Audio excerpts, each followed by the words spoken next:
¿Queréis ver el de Colón? Ya que aquí tenemos mucha cultura, ¿eh? Tenemos mucho pique entre LATAM y España. ¿Y si Colón no hubiese descubierto América?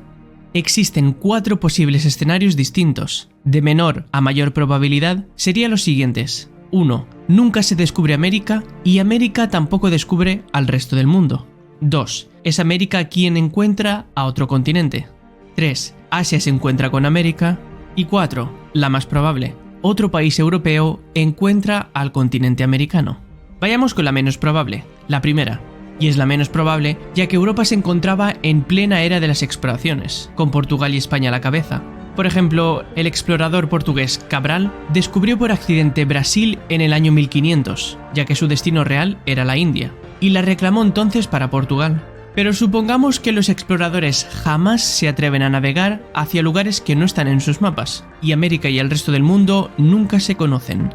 A inicios del siglo XVI, en América prosperaban 3 grandes civilizaciones: el Imperio Azteca, también conocido como Mexica, el Imperio Inca y la civilización Maya. A ver, gente, ¿qué team sois? ¿Team Azteca, Team Maya o Team Inca? Inca, Azteca, Maya. Escúchame, ¿aztecas y mayas son ambos lo que ahora sería México o no exactamente? O sea, está claro que aquí está Chile, Ecuador, ¿no? O sea, en México, México ahora, ¿eh? O sea, a día de hoy, hay gente que vive en la zona donde antes estaban los aztecas y gente donde vive en la zona donde antes estaban los mayas, ¿no? ¿Y hay rivalidades o qué? Por vuestros antepasados / ancestros y tal. ¿No? Todo chill, ¿no? Hay más rivalidades por la droga. Vamos a seguir. El primero de ellos logró en apenas 100 años una gran expansión, por lo que hoy en día es México, gracias a su organización militar y al sistema tributario impuesto a los pueblos sometidos. ¡Hacienda, loco! ¡Los aztecas crearon la hacienda, tío! ¡Hijos de puta! Por lo que respecta al Imperio Inca, y comprendiendo unas fechas muy similares a las de los aztecas, uno de sus puntos fuertes era el gran entramado de carreteras que conectaba las grandes ciudades del imperio, además de su gran habilidad para cultivar la tierra en montaña y de su fuerte estructura administrativa. Por último, la civilización maya llevaba bastante tiempo en decadencia, por diversos motivos, cuando los españoles llegaron. Era una sociedad avanzada, pero habían sufrido un largo periodo de sequías y guerras internas. Cuando los españoles llegaron, no les costó mucho dominar la zona. Sin la llegada de los europeos, con bastante probabilidad hubiesen sido los aztecas quienes, en su expansión hacia el sur, hubiesen subyugado a los mayas y... ¡Hostias! Los habrían capturado con pokéballs los aztecas, ¿eh? Y se hubiesen hecho con la zona. Sería entonces cuando el continente quedaría repartido entre los 2 grandes imperios, y en los lugares más alejados por pequeños pueblos nativos, pero sería cuestión de tiempo que los imperios azteca e inca hubiesen llegado a las zonas más remotas, siempre y cuando la estabilidad política lo hubiese permitido. Y es que por población no era un problema. En total, la población del Imperio Inca llegó a ser de 12 millones de personas, mientras que el Imperio Azteca fue de unos 6 millones de habitantes. Para comparar, en esa misma época, en España había 5 millones de personas y en Portugal 1, con lo que tenían mano de obra suficiente para trabajar la tierra y administrar sus complejas sociedades. El único punto de conflicto mayor habría estado en el centro de América, posible lugar de encuentro de sus... Pero aquí... Esto lo vi yo cuando vi el vídeo. Creo que esto era como muy chungo, ¿no? Que hubiera una guerra aquí, porque esta zona es la muerte, ¿no? Esta zona es como pantanales ahí, full cocodrilos y movidas, ¿no? Esto es el canal de Panamá, ¿no? Esto es... No es un buen sitio para pegarse de hostias, ¿no? O sea... Está complicado. Creo que había como súper pocas formas también de ir por aquí, ¿no? Por el canal de Panamá, como que no habían carreteras ni nada, que tienen que ir ahí con lanchas y movidas, ¿no? Sus políticas expansionistas. Sin embargo, hay que tener en cuenta que, en la frontera entre el norte y el sur, está el tapón del Darién, una región selvática y pantanosa, lo que hubiera limitado mucho el transporte en masa de tropas, artilugios y mercancías suficientes para derrotar a un imperio gigantesco. De hecho, a día de hoy, en el siglo XXI, sigue sin haber ninguna carretera construida que conecte el norte y el sur, con lo que es bastante probable que ambos imperios hubiesen delimitado sus fronteras en ese punto. La única incógnita que queda es saber hasta cuándo podrían haberse mantenido ambos imperios con vida, ya que como ha demostrado la historia, tarde o temprano terminan colapsando. La situación al otro lado del Atlántico también habría sido distinta. Un siglo antes del descubrimiento de América, Europa sufrió la peste más devastadora de su historia, lo que provocó la muerte de más de un tercio de la población. Sin embargo, entre los siglos XV y XVI es cuando comienza el apodado Milagro Europeo, cuando este continente empieza a desarrollarse tanto Hostia, qué dura esta foto, tú. que termina por dominar el mundo. No se le puede atribuir tan solo un motivo a este hecho, pero sin duda el descubrimiento de América fue uno de los pilares, apoyándose también en el desarrollo continuado de la ciencia y para terminar culminando con la revolución industrial siglos más tarde. Sin América en el mapa, los europeos hubiesen continuado con sus exploraciones en el continente africano, pero con una mayor intensidad. Y es aquí donde la rivalidad con los árabes hubiese aumentado mucho más, ya que estos poblaban el tercio superior del continente, además de la costa este. Por aquella época, el Imperio Otomano se encontraba en expansión constante, con lo que no hubieran tardado en rivalizar a los europeos en su dominio por el continente. Tanto España como Portugal y los otomanos habrían logrado una gran ventaja contra el resto de países europeos, tomando así los mejores territorios como ocurrió en América. Sin embargo, hay un dato que juega en contra de los conquistadores, y es que en África sí tenían anticuerpos para las enfermedades europeas, las cuales causaron la muerte del 90% de la población indígena en América. La conquista de África a principios del siglo XVI hubiese sido mucho más dura y lenta que la que en realidad hubo a finales del siglo XIX, ya con mejores armas y mejor tecnología.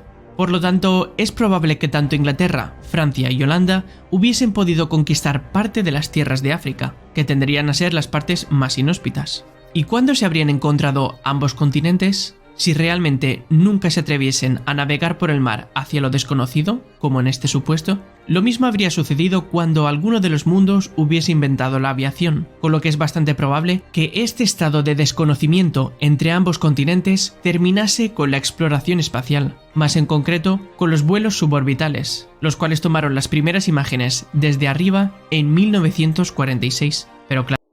Claro, imagínate que juegan cagoneta y nadie quiere cruzar el Atlántico, ¿sabes? Pues sí, sí, sí.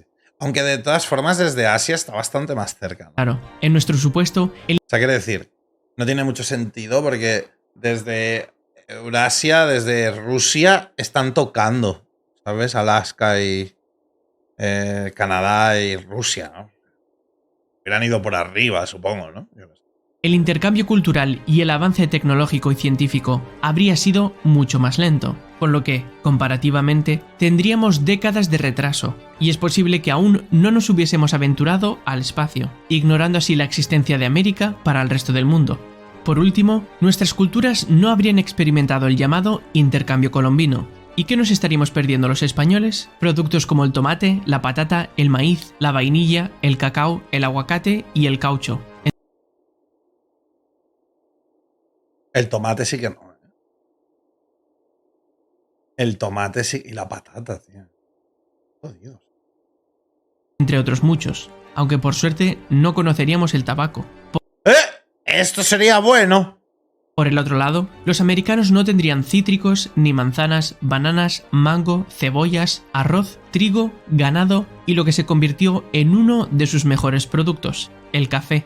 Aunque bueno, tampoco habrían sufrido las enfermedades europeas de viruela, sarampión, tosferina, varicela, peste, tifus y malaria, aniquilando Vaya combo, hermano. al 90% de su población. Los europeos también se llevaron un regalito americano, la sífilis, la cual ¿Por qué esta imagen? Dándole un regalito. Toma sífilis, tonto. terminó con la vida de unas 5 millones de personas. La razón por la que en el viejo mundo había tantas enfermedades es, en gran medida, porque vivían de forma más estrecha con los animales domesticados. Muchas enfermedades pasaron de los animales domésticos a los seres humanos debido a esta interacción entre ambos. En el Nuevo Mundo no existía una situación parecida, sobre todo porque la domesticación y el consumo de carne eran menos comunes. Pasemos al supuesto número 2. América descubre al resto del mundo. Resulta difícil pensar que los americanos se hubiesen adelantado a los europeos o a los asiáticos en las exploraciones, por eso es el segundo puesto menos probable. ¿Y por qué esta desventaja del continente americano? El primero de los motivos es la tardía ocupación del continente en comparación con el resto del mundo, pero eso no lo explica todo. A pesar de tener sociedades avanzadas, los americanos habían estado aislados durante varios milenios y no habían podido enriquecerse del intercambio cultural y comercial que sí había sucedido en el viejo mundo entre Oriente y Occidente. Con uno de los mayores ejemplos, la ruta de la seda. Y una de las claves radica en la forma de los continentes. Mientras que Eurasia tiene una forma mucho más horizontal, América se posiciona principalmente en vertical. Esto se traduce en que los cultivos eurasiáticos se pueden extender por una latitud muy grande. Es decir, que con que uno sepa cómo cultivar un alimento, millones de personas lo van a poder adoptar. Fue relativamente fácil expandir el cultivo de trigo o de cebada, por ejemplo, o en el caso de animales domésticos, el caballo, las vacas o las ovejas. En América, debido a su estrechez horizontal, esto era algo más complicado. Trasladar cultivos o animales domesticados hacia otras latitudes con climas adversos no suele funcionar. Es una locura, ¿no? Porque claro, o sea, para empezar, están los Andes aquí, ¿no? Entonces ya pasar cosas de aquí hacia la derecha, complicado. Luego el Amazonas, luego el Canal de Panamá, luego el frío al sur, el frío al norte. Es que es complicated, ¿no? Es bastante complicated. Era algo más complicado. Trasladar cultivos o animales domesticados hacia otras latitudes con climas adversos no suele funcionar. Y como ejemplo podemos encontrar el pavo o el maíz, que nunca pasaron del norte de América al sur. O en el caso contrario, un ejemplo sería la llama o la alpaca. En Eurasia, esta situación permitió a las sociedades crear muchos excedentes de alimentos, lo que ayudó a la invención de nuevas tecnologías, ya que la gente no tenía que pasar todo su tiempo trabajando para producir comida. Y a lo largo de los siglos, esto permitiría la navegación de los mares, además de artesanos que creaban mejores herramientas, armas o cualquier otro tipo de artefacto. Pero con el tiempo, si el viejo mundo no hubiese surcado los océanos hacia lo desconocido, es posible que los americanos hubieran acabado haciéndolo, y dependiendo de la dirección, se habrían topado con alguno de los 4 continentes a sus lados. El resultado final quizá no hubiera sido tan distinto. A fin de cuentas, la población americana fue diezmada por las enfermedades de los europeos, que de igual forma hubiesen adquirido y llevado de vuelta al encontrarse al resto del mundo. Y Europa, o incluso Asia, al enterarse de la existencia de América, partiría hacia el otro lado del océano con un resultado similar. Pero supongamos que lo que ocurre es exactamente lo contrario, que las enfermedades se ceban con los europeos, y que a pesar de estos tener mejores armas y armaduras, y animales como caballos, y de vivir en importantes ciudades fortificadas, los americanos terminan imponiéndose en la zona, ya que hay pocos europeos sanos disponibles para la lucha. No obstante, todo tiene un límite. Cuando las enfermedades diezmaron la población de América, el total de habitantes del Imperio Inca más azteca pasó de 18 millones a 1,8 millones. Esto es bestia, ¿eh? No me acordaba de estos números, son una locura, ¿eh? Si ellos hubiesen causado lo mismo, pongamos en Iberia, la población de España y de Portugal habría pasado de 6 millones a alrededor de medio millón, que es la cantidad de suscriptores que tiene este canal. ¡Eh! ¡Nos la ha metido doblada, hijo de puta! Lo cual es incluso más factible de conquistar, pero atravesar los Pirineos y adentrarse en una Europa que en la época contaba con más de 60 millones de habitantes hubiera costado cada vez más, por no contar con el adverso clima de los países del norte y de la actual Rusia, que como la historia ya nos ha contado, tiene unos inviernos muy duros. Por no hablar de la población asiática y africana, ya que por ejemplo en China vivían más de 100 millones de personas. Es posible que hubiesen dominado varios países a la vez, pero tarde o temprano el desgaste de las tropas habría detenido su avance hasta lograr un equilibrio en la zona. ¿Y cómo les iría a los nativos de Iberia? Depende de si los conquistadores fuesen aztecas o incas. El primero, quizá para imitar a su triple alianza, establecen 3 ciudades-estado en Iberia, en lugares muy poblados y con un puerto, con lo que 3 grandes candidatos serían Lisboa, Sevilla y Barcelona. El resto de pueblos de la península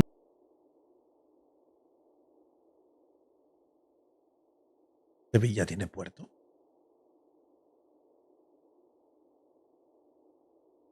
no estarían sometidos a un dominio directo, pero sí que se apropiarían de su producción mediante un fuerte sistema de impuestos. Claro, hijo, el Guadalquivir. Pero el Guadalquivir, como... A ver, el Guadalquivir es grande, pero yo qué sé, yo viví en Lora del Río, que es Sevilla, y me iba a bañar al Guadalquivir. Estaba lejos de ser un río...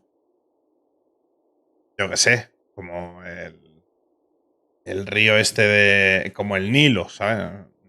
Tampoco es el Nilo. La península tomada otra vez. No sería tampoco muy raro. Impuestos. Los nativos podrían conservar sus lenguas locales, y el náhuatl. Bueno, eso sí que es verdad, eso sí que es verdad. Para esa época sí que era navegable, obviamente, claro. Estoy ahora pensando en buques. Quizá no sé si. Se convertiría en la lengua vehicular del territorio, a menudo asociada a la clase alta.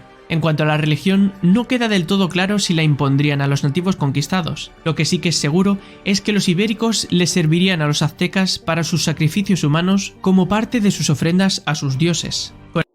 Vaya, F. Con el paso de las décadas, las naciones de alrededor de la península ibérica se enriquecen del intercambio cultural y gastronómico. Sin embargo, el imperio azteca no gozaba de una gran estabilidad política, debido a los impuestos a los que eran sometidos los pueblos dominados. Sería cuestión de tiempo que ocurriese lo mismo que en América, y la península ibérica se independizase del imperio azteca, Hubiera sido al revés, ¿eh?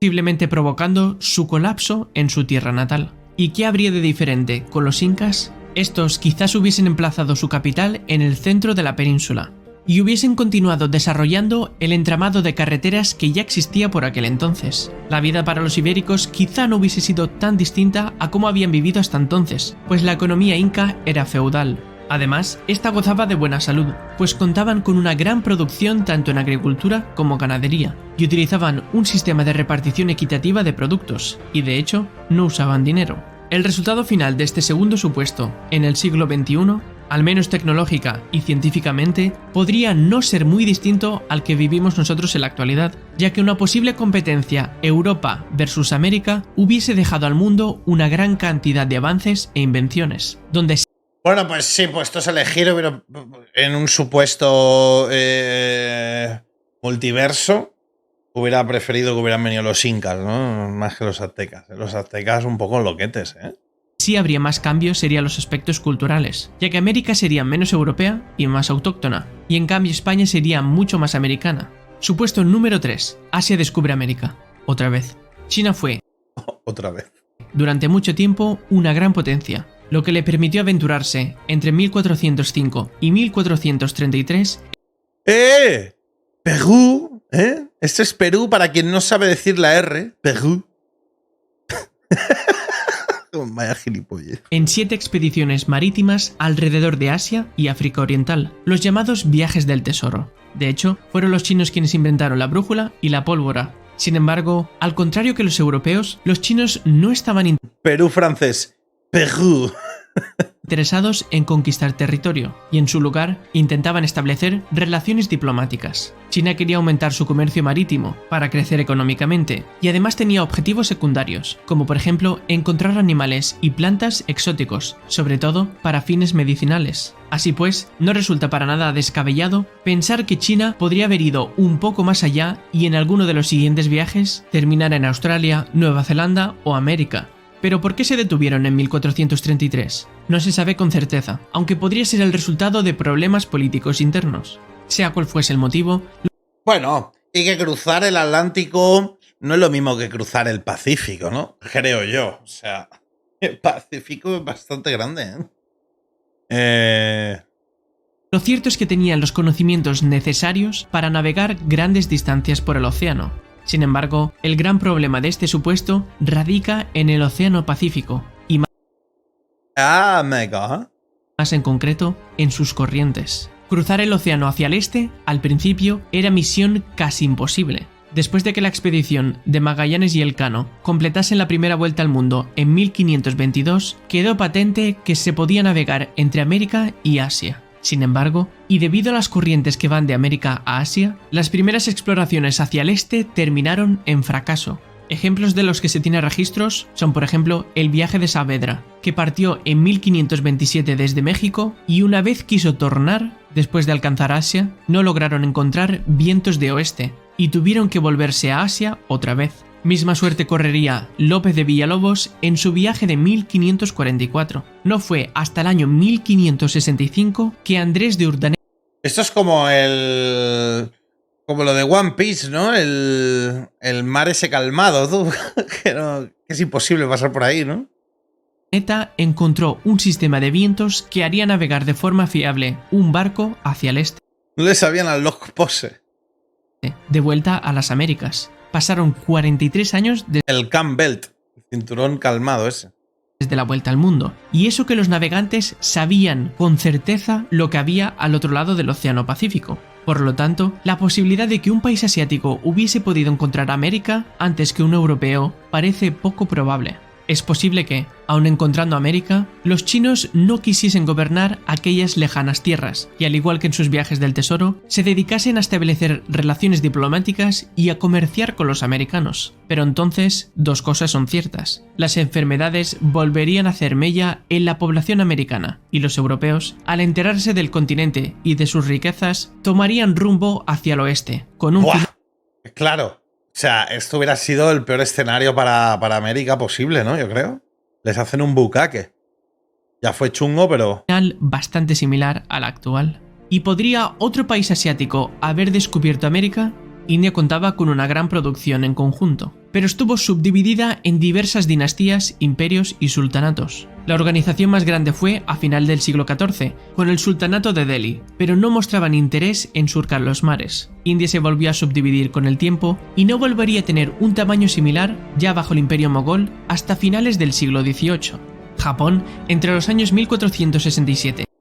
Japón, olvídate. Estaban peleándose en casa. Estaban muy entretenidos con pegarse de hostias entre ellos. No creo que... Y 1615 estuvo metida en un periodo casi constante de guerra civil y de agitación social, conocido como el periodo Sengoku. El Imperio Otomano era muy poderoso en aquella época, pero... ¿El Imperio Otomano?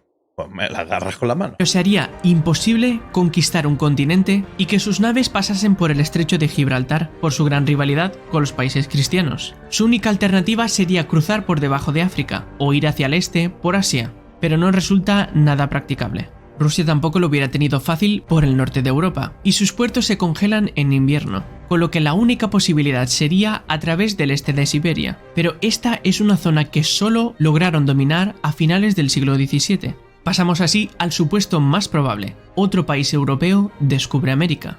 Existen diferencias entre las distintas potencias europeas y sus modelos de imperialismo, como por ejemplo en temas como el trabajo o esclavitud, el mestizaje y la educación. Empecemos con el trabajo forzado y la esclavitud. España dictó en 1512 las leyes de Burgos y más tarde, en 1542, las leyes nuevas, las cuales tenían el objetivo de proteger a los indígenas en la América española y mejorar sus condiciones. Bueno, para el año en el que estaba, ni tan mal. Ni tan mal. Va a ser el 1500. Ni tan mal, ¿sabes? Entre otras cosas, estas leyes evitaron la esclavitud de los indígenas. Los españoles entonces adoptaron el sistema de trabajo forzado. Ni es cierto. Escúchame. Ni tú ni yo estábamos ahí para corroborarlo. Que tenían los incas, llamado mita. Pero con el paso del tiempo creció la demanda de mano de obra, así que al final se recurrió a la importación de esclavos africanos. Los ingleses, por su parte, se establecieron en zonas donde no había grandes aglomeraciones de población, pero intentaron implementar un modelo de servidumbre bastante similar a la esclavitud, primero con los nativos americanos y luego con los propios. Os lo digo bastante en serio, esto no es broma. Obviamente no sé tanto, ni estuve vivo hace 600 años, ¿vale? Aunque parezca viejo, no tanto. Hubiera sido bastante peor que hubieran sido los ingleses. Por toda la historia que tienen los ingleses y por las cosas que mismo España ha sufrido de los ingleses, ¿eh? Eso ya os lo puedo asegurar. ¿Sabes? Dentro de lo malo, que es que fueran a joder y a robar y todas las cosas chungas que pasaron en el pasado, en la época de la conquista, quizás si hubieran llegado los ingleses hubiera sido todavía peor, ¿sabes? Propios emigrantes ingleses. Los primeros huían frecuentemente y los segundos solían sentirse engañados al llegar, así que esto terminó obligando a Inglaterra a usar su única opción restante, los esclavos africanos. Portugal, por su parte, se interesó en la creación de la industria azucarera en Brasil. No lo consiguieron con los indígenas de la zona, ya fuese mediante esclavitud o mediante trabajo asalariado. Y como la demanda europea no dejaba de crecer, los portugueses terminaron recurriendo a la solución que ya conocéis, los esclavos africanos. Gracias Joder, macho. Pobres africanos. a ellos, Brasil se convirtió en la mayor productora mundial de azúcar a finales del siglo XVI. En 1630, cuando los holandeses capturaron Pernambuco a los portugueses, consiguieron también aprender las técnicas de producción de azúcar y lo implantaron en las islas caribeñas. Más tarde, esto supondría una expansión brutal de las plantaciones de caña de azúcar en el Caribe británico, mediante, por supuesto, Joder, tío. los esclavos africanos, quienes eran proporcionados por mercaderes holandeses. Países como Francia y en menor medida Dinamarca y Suecia también hacían uso de esclavos del continente africano, los primeros para trabajar, entre otras cosas, sus productivas plantaciones de tabaco. Los daneses tenían grandes producciones de azúcar y los suecos, con lo que mayor negocio hicieron, fue, precisamente, el comercio de esclavos africanos. Fuese cual fuese el país que descubriese América, una cosa era clara: acabarían usando esclavos africanos. La mermada población americana por las enfermedades europeas provocó que las potencias europeas usasen este método. Sin embargo, resulta ser una anomalía histórica que se otorgase leyes humanitarias a los recién conquistados por parte de la corona española. Además, ¿ves? Dentro de lo malo, es una anomalía que España dijera, bueno, vamos a darle algunos derechos a esta gente. O sea, dentro de lo malo, ¿sabes? Hubiera sido peor, por otro lado, ¿sabes? Es chungo, porque es chungo. En esta época, un poco era la ley del todo vale. Y al final la gente miraba por la superioridad racial y todas estas cosas. Pero yo qué sé. Yo qué sé. También tiene sentido ahora que Europa, fijaros que Europa da un montón de ayudas a África a día de hoy. Es como que están pagando un poco, ¿no? El pato. Les dieron derechos para hacerlo legal. No sé. La vieja confiable esclavitud. Ya.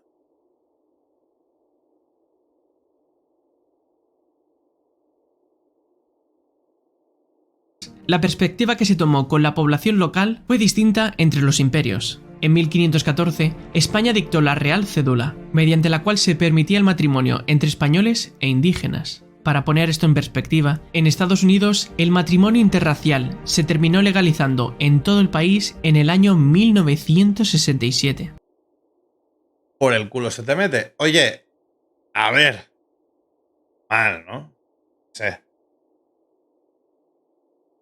Quizá mis antepasados son de Perú, de verdad. ¿Eh? ¿Por qué no? ¿Por qué no? Unos 450 años más tarde, y la opinión pública no fue mayoritariamente favorable a ello hasta el año 1997. Pero retrocediendo 5 siglos, lo cierto es que los colonizadores Español e India produce mestizo. ya habían comenzado por su cuenta sin esperarse a las leyes, pues por ejemplo, de los 171 españoles que vivían en Santo Domingo en 1514, 64 ya estaban casados con mujeres indígenas. Naturalmente, las leyes de 1514 tenían como objetivo el de evangelizar a los pueblos autóctonos, pero a menudo los matrimonios Eran todos Naruto en esta época, tío. Increíble. no se hacían por esos motivos. Por ejemplo, los matrimonios entre los conquistadores españoles y las princesas aztecas o las hijas de los caciques, una forma más de estrategia política. Y no solo con mujeres de categoría social alta. Por ejemplo, en 1536 se establece un asentamiento en Buenos Aires y al año siguiente una expedición comenzó a navegar río arriba hasta llegar a un punto donde los indígenas guaraníes ofrecieron a sus hijas a los expedicionarios. ¿Tiene que ver algo los guaraníes con el guaraná?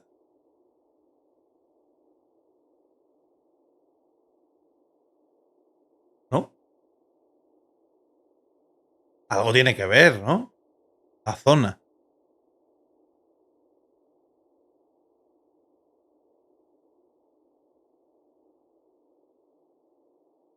¿Guaranara? What? ¿Tiene que ver la coca con la Coca-Cola? Sí. Al principio la Coca-Cola llevaba coca. Tiene que ver, tiene que ver. ¿No sabías eso? ¡Toma dato curioso! Los locales necesitaban a los españoles para defenderse de las tribus vecinas enemigas, y los españoles necesitaban ayuda para asentarse en un lugar tan alejado de Buenos Aires, con lo que se creó un lugar de ¡Vaya dato perturbador! conveniencia entre ambos, y se fundó así la ciudad de Asunción, capital en la actualidad de Paraguay. De hecho, Paraguay supone una excepción en el continente americano, puesto que es el único país donde un idioma indígena, el guaraní, es hablado por la mayoría del país.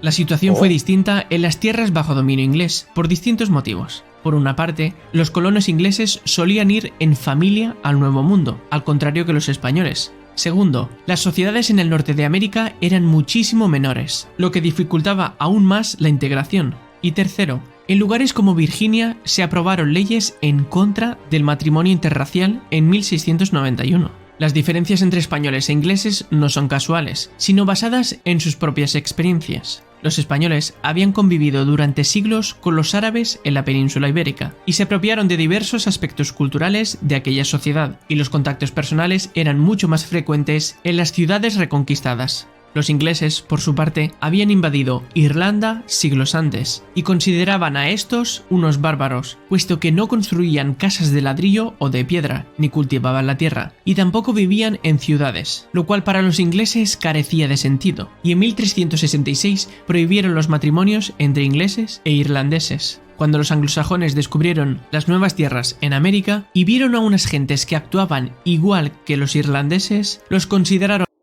También robamos a los árabes. Yo diría que los árabes nos robaron a nosotros, más bien, ¿no? Aunque también construyeron muchas cosas, hicieron algunas cosas guays, ¿sabes? Pero o sea, hubo mucho intercambio cultural con los árabes aquí en España, pero yo diría que más bien al revés, ¿no? O sea,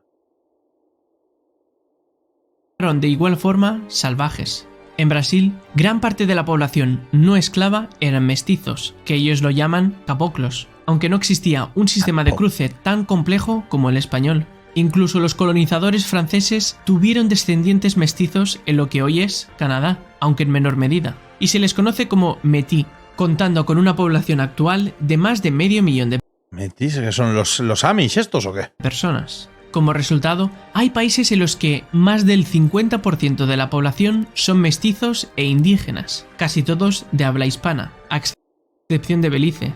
En el lado opuesto, todos los países con menos de un 5% de mestizos e indígenas son de habla no hispana. Si ¡Hostias! ¿Has visto?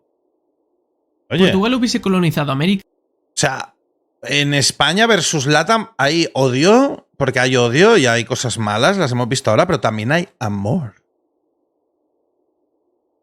Cuidado, el mestizaje hubiese sucedido de la misma forma. Con Francia hay dudas, pero posiblemente hubiesen terminado igual. Sin embargo, las posibilidades de mestizaje en el Imperio Británico hubiesen sido realmente bajas, aunque no imposible. Por cierto, el fundador y primer director general de la Guardia Civil en 1844 es descendiente de Moctezuma II, el ¿Quién coño es este? Un puto grande, por eso no sé, tiene pinta que es Jesús. emperador de los aztecas a la llegada de Hernán Cortés. ¿Y cuáles fueron las diferencias en educación? Portugal no construyó ninguna universidad en Brasil, y los holandeses tampoco lo hicieron con sus colonias americanas. Por su parte, Francia construyó la primera universidad en sus posesiones americanas en 1982. Los únicos que hicieron esfuerzos en este asunto fueron los españoles y los ingleses. Los segundos establecieron su primera universidad en Massachusetts en 1636, la actual Universidad de Harvard. Allí incluso crearon una institución para dar educación a los nativos americanos. Sin embargo, tan solo 5 nativos fueron estudiantes, y solo uno de ellos consiguió graduarse. Vamos, que hicieron la universidad para ellos y te lo venden como que la hicieron para los nativos. Mis huevos, ¿sabes? 5 estudiantes, ¿eh? Y solo uno... ¿me entiendes? O sea, a puta mierda, ¿sabes? Con lo que terminaron cerrándolo en 1693. Hasta la independencia de los Estados Unidos Lo que pasa es que, claro, las universidades que hicieron los españoles en LATAM, quiere decir, eligieron mal, ¿sabes? ¿Entendéis? Estados Unidos era Stones, pero no se vio, no tenían visión de futuro. Bueno, igualmente es igual, pero se independizaron también en la guerra de secesión los estadounidenses de Inglaterra, ¿no? Inglaterra construyó un total de 9 universidades. Por su parte, España fundó su primera universidad en 1538, en la República Dominicana. Las dominicas. La primera, gente, fuimos los primeros en hacer una universidad. La República Dominicana. De hecho, hay escuelas dominicales en España, bastantes de estas, que no sé si tiene algo que ver con la República Dominicana, o es más bien un tema de evangelismo y de no sé exactamente, pero hay como en Gijón, donde yo vivía antes, había escuela no sé qué dominicana. No sé qué tiene que ver exactamente. Si es el nombre que es coincidencia con la República Dominicana o es un tema más de religión. No sé muy bien. ¿No era en Perú? Bueno, aquí nos dicen que no. Entiendo que se ha estudiado esto, ¿sabes? Y en total levantó cerca de una treintena, repartidas por todo el continente. 30 universidades, ni tan mal, No tiene nada que ver, putu. ¿No? Bueno, me ha venido a la cabeza, pero yo mismo dudaba de que tuviera que ver, porque hay veces que los nombres son muy parecidos, pero no tiene que ver. Pero claro, la República Dominicana también se puede llamar así. ¿De dónde viene República Dominicana? ¿Viene por también un tema religioso? Quizás sí que tiene que ver, ¿no?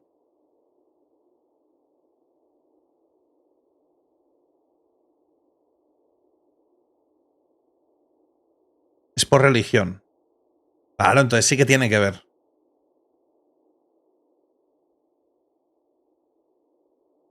El tema viene, el nombre del país viene de un tema religioso. Los dominicos, sí, las dominicas, o sea, los dominicos, las dominicas, esto, la escuela dominicana también es por eso, es por el tipo de religión. Por el reggaetón. No, eso no, tío, ¿qué dice? En la que se licenciaron unos 150.000 estudiantes hasta la independencia de España, incluidos estudiantes mestizos. 150.000 latinoamericanos se sacaron las carreras en las universidades de LATAM que hicieron los españoles y como estudiaron, se independizaron, porque como estudiaron, dijeron, no es Stones estar subyugados, ¿me entiendes? Y dijeron, me independizo. E indígenas, aunque aprovecharon el bug, hijos de puta. Para ser justos, hay que explicar el contexto entre ambos. El Imperio Español construía las universidades en grandes áreas urbanas, y por ejemplo, los aztecas eran una sociedad mucho más estructurada, y la nobleza indígena solía estudiar en estas universidades. En cambio, en Nueva Inglaterra era difícil persuadir a las pequeñas tribus de nativos, quienes tenían que abandonar su estilo de vida al aire libre por uno sedentario, pasar por un cambio de dieta en el internado y adaptarse al puritanismo que había en Harvard, una doctrina religiosa mucho más ardua que el catolicismo en la América española. Desde luego, el sistema de educación colonial español o inglés estuvo muy lejos del resto de imperios europeos. En mi opinión, si América no fuese descubierta y colonizada en su gran mayoría por España, quizás el mejor país para ello hubiese sido Portugal, siguiéndole Francia, Inglaterra y el último Holanda. Pero repito, esa es mi opinión. Como reflexión final, cabe mencionar que en todos y cada uno ¿por qué sale una pizza con piña aquí? Uno de ellos ocurrieron atrocidades, por supuesto. Pero es que también ocurrían en el Imperio Azteca, en el Inca, en África o en Asia. Recordemos, era el siglo XVI. Hay que entender el contexto de la época y no lamentarnos por lo que ocurrió hace 500 años. Lo que en cambio debemos hacer es disfrutar de nuestra cultura tan entrelazada y saber aprovechar el potencial de nuestro idioma. ¿Y tú? ¿Cuál de todos estos escenarios hubieses preferido? Comparte la respuesta en los comentarios y suscríbete. Uy, la abeja chunga.